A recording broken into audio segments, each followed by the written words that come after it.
14ই ফেব্রুয়ারি প্রতিদান সিরিয়ালের ইতিহাসে আসতে চলেছে এক মহাধামাকা পর্ব, যেখানে দেখা যাবে নীল ও মধুশ্রীর বিয়ে।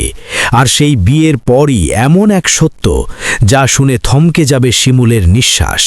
শিমুল কাঁদতে কাঁদতে মধুশ্রীর সামনে দাঁড়ায়, ভাঙা গলায় বলে, তুমি আমার সংসারটা ধ্বংস করো না, আমি ভিক্ষা চাইছি না, শুধু আমার জীবনটা বাঁচাতে চাইছি। কিন্তু মধুশ্রী থামে না। শিমুলের সামনে হঠাৎ করেই সে ভেঙে পড়ে। শিমুল কাঁদতে কাঁদতে মধুশ্রীর পায়ে পড়ে যায়, পা ধরে বলে, আমার সব কিছু কেড়ে নিও, কিন্তু নীলকে কেড়ে নিও না। কিন্তু মধুশ্রী সে নির্মমভাবে পা ঝাঁকিয়ে দেয়, ঠান্ডা গলায় বলে, আমি মানব না, আমি নীলকেই বিয়ে করব, তোমার যা ইচ্ছা তাই করতে পারো।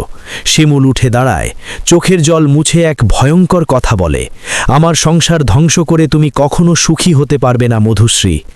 এরপর সময়ের চাকা ঘুরে যায়।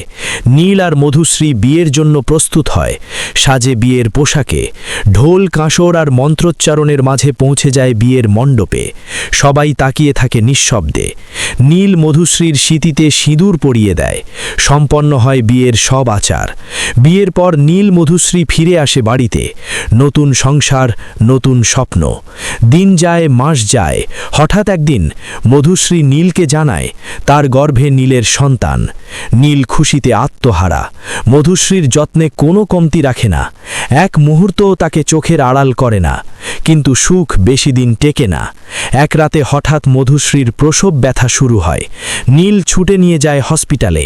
ডাক্তার পরীক্ষা করে দ্রুত নিয়ে যায় ওটিতে। চারপাশে থমথমে নীরবতা। অবশেষে জন্ম নেয় ফুটফুটে এক সন্তান। নীল নিজের কোলে সন্তানকে তুলে নেয়, চোখে জল, মুখে হাসি। একজন সম্পূর্ণ বাবা হয়ে ওঠে সে। কিছুদিন পর তারা বাড়ি ফিরে আসে। সংসার চলে আনন্দে, হাসিতে, ভালোবাসায়। কিন্তু দর্শক, একটা প্রশ্ন থেকেই যায়, যদি হঠাৎ নীলের স্মৃতি ফিরে আসে, সে কি চিনতে পারবে মধুশ্রী ও নিজের সন্তানকে, নাকি ফিরে যাবে শিমুলের জীবনে?